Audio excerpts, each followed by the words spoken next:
Hello and welcome to another DITry with Evan Day as I try out a new craft.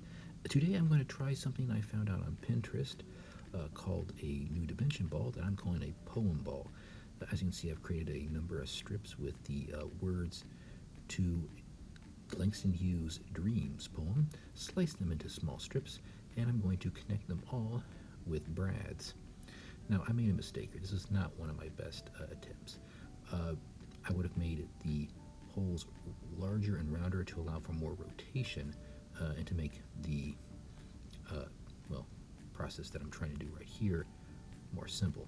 I'm just going to skip over the difficult process and show you the end result. They're all together, and then again, if the brads were in slightly more rounded holes, I probably could have rotated a little bit easier, but eventually I did get something that looked like what I was going for.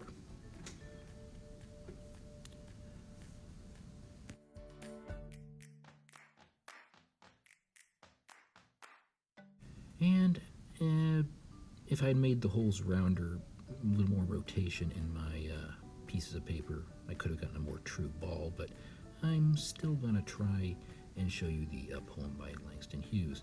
So not a pure success, but hopefully maybe inspires you to try something different this time. Anyway, we'll have something new next week. See you then.